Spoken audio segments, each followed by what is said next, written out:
Hi Libra, kumusta po kayong lahat? So yan Libra, maraming salamat po sa walang sawang pagsubaybay sa ating pong reading, and kung ikaw ay bago pa lang sa ating channel, mag-subscribe na po kayo, then i-click mo na rin yung ating notification bell para lagi kang updated sa ating mga bagong upload. Okay, so by the way Libra, sa mga interested sa private reading, nasa description box below lang po yung link ng Facebook ko at ng aking WhatsApp. Pwede nyo akong i-message doon at saka po sa Viber, okay?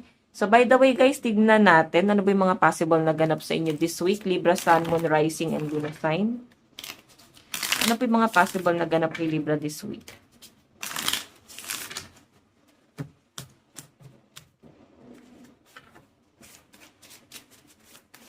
Libra, Sun, Moon, Rising, and Venus sign. So, by the way, guys, nagpalit lang pala ako ng meme, no? Pero ako po si Jade Tarot. Nagpalit lang ako ng meme. So, by the way, guys, meron tayong death, ending and new beginning. So, Libra, ikaw na mismo yung gagawa sa sarili mo na to, no? Parang ito na yung time na kikilos ka para may baguhin ka. Pwedeng sa lifestyle mo, may babaguhin ka, may mga bagay kang ililimit. Pwedeng sa pagkain, may mga lilimitahan ka. I think Libra, ayan no, feed. So, siguro, naglilimit ka, baka yung iba sa inyo, nag-healthy lifestyle na kayo, baka ito na yung time para kailangan pagtuunan to ng pansin, no? Hindi na yung parang magpapatumpik-tumpik ka pa dyan sa bagay na yan. So, ayan yung nakikita ko dyan, Libra. So, by the way, since ending and new beginning etong death, parang matagal mo to guys pinag-isipan or possible na ngayon mo lang siya napagtatanto. Okay? Na parang kailangan mag-healthy living na talaga. Yun nga lang, may mga disappointment din. Yung tipong ganadong-ganado ka ng mag-healthy living, yung talaga magbawas ng timbang. Eh, since umuulan, baka yung iba sa inyo, nagbabike kayo, nagja-jogging kayo. Alam niyo yun, parang nauudlot siya dahil sa panahon. So, ano mangyayari? Pwedeng kinakatamaran na naman siya. I think kailangan meron kang mas gawin na mas alternatibo dito sa bagay na to. Like, ano ba yung pwedeng pamalit? Talagang kailangan ikaw ay na, treadmill. Oh, sa bahay lang. Kahit sa bahay nag-exercise ka. By the way, tignan pa natin. Meron tayong starving. Ayan, no? Tinitiis mo talaga yung sarili mo na hindi kumain, no? Nililimit mo yung sarili mo sa food. Pero syempre, dapat aware ka kung ano yung dapat mong kainin sa hindi mo dapat kainin. Dapat healthy food lang talaga. Okay? So, by the way, check pa natin.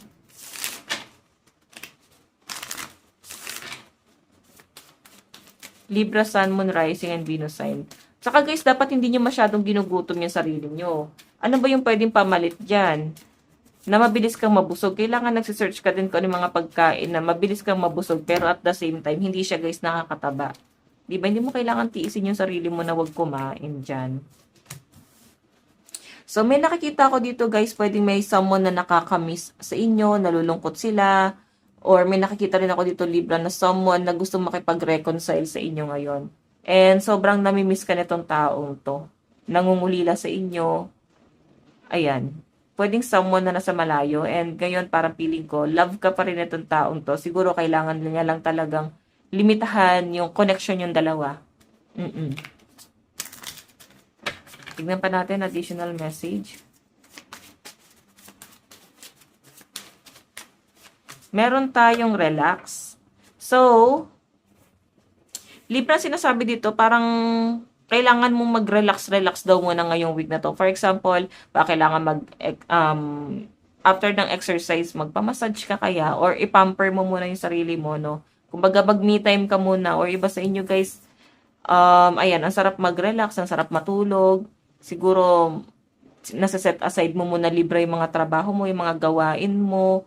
Yung tipong gusto mo ng peace of mind, tapos parang may gugulo dun sa peace of mind mo, yan, no? Okay? Yung tipong gusto mo lang sana ng kapayapaan para mas makapag-isip ka ng maayos, ano yung dapat mong gawin, ano pa yung gagawin mo sa mga susunod na mga araw. Lalo na guys, pagdating sa source of income mo, yun nga lang may distraction, no? May sumisira dun sa, pagmumuni-muni mo. May nakikipag-away, Libra. So, by the way, meron tayong chariot. So, may travel akong nakikitang paparating sa mga Libra this week. Pwede ikaw yung magbabiyahe papunta doon. Pwedeng na-invite ka. Pwedeng celebration. Ayan, basta something like that, no? Meron tayong, wow, rich cat. Actually guys, ito yung mas kinukonsider mo ngayon. Ang inyong security, ang inyong mga resources, source of income. Ito yung mas pinagtutuunan ng pansin ng mga Libra dito, no? And nakikita ko rin yung pagbabudget, pagtitipid ng mga Libra dyan. Since rich cut to, nakikita kita na someone na nakapokus talaga ikaw sa pera ngayong week na to. Pero yun nga, hindi mo siya masimulan kasi ang dami mo gustong simulan. Gusto mong baguhin yung lifestyle mo, gusto mag-exercise, pero nadidistract dahil nga sa panahon. Then, parang kinakatamaran mo, gusto mo na lang mag-exercise. At the same time, parang gusto mong kumita ng malaki. Yun yung mga parang, magiging realization mo daw ngayong week na to dahil nga ikaw ay nakakapagpahinga, no? May isip mo to na ano pa ba yung pwedeng pagkakitaan? Saan ba ako mas lalago? So, di ba?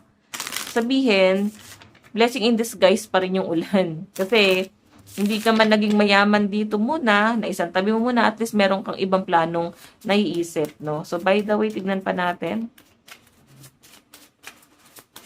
Okay.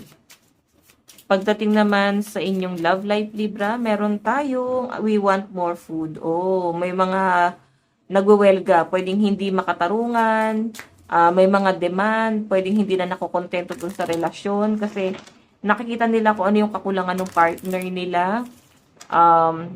May nagrereklamo dito na parang, magsustento ka naman, mag-provide ka naman, hindi yung puro ako na lang. Mga ganong bagay yung nakikita ko dyan. So, by the way, meron tayong treatment. So, Libra, may nakikita ko dito, guys, kailangan mo siguro magpa-check up kung may mga nararamdaman ka na sa sarili mo, no? So, bago mo simulan yung mga bagay na gusto mo, kailangan simulan mo muna yung magpa-check up para alam mo kung saan ka mag-a-adjust. Okay? So, pagdating sa love life mo, the star, ayan. Kaya siguro guys, lumalabas yung ganitong energy. Baka maraming Libra dito na single. Kasi more on sa pangarap ka nakatingin eh. Okay? So, possible na may mga Libra dito na medyo nagiging mataas yung standard mo pagdating sa love life na parang ito yung someone na gusto mo, ganito yung gusto mong person, may ganito ganyan. Siyempre, yung, stable na, no? So, Libra. Kasi nakikita mo dun sa past person mo na parang nagkulang siya, no? Na parang hindi niya na-provide yung pangangailangan mo, then parang naghirap ka doon. Yun yung mga bagay na parang ayaw mo nang maulit. So, meron tayo, guys, contrast. Okay, so guys, ito namang contrast na to. Siyempre, gusto mo yung someone na parang may bibigay yung mga pangangailangan mo. At the same time, may bibigay mo rin yung pangangailangan nila. Give and take lang talaga. Okay, tignan natin guys ang inyong advice. Advice. Libra. Pagdating sa love life. Meron tayong let go of control issue. Allow this situation to unfold naturally. Okay. Tignan pa natin guys. Advice. So, iba sa inyo talagang matindi yung trust issue mo pagdating sa love. Lalo na sa mga single dito. Pero sa mga in relationship, guys, mataas yung expectation mo sa person mo to the point na parang nape-pressure na siya. Advice, meron tayong your bold side. Make the first move. Ayan. So, actually, kailangan ikaw na daw yung gumawa ng hakbang, plano para sa sarili mo. Huwag mo na itong iasa sa iba. Kumbaga, ikaw mismo, dapat may mga plano ka para sa buhay mo. So, by the way, Libra, ito lang ang inyong reading. Maraming salamat. God bless and love you all. Bye-bye.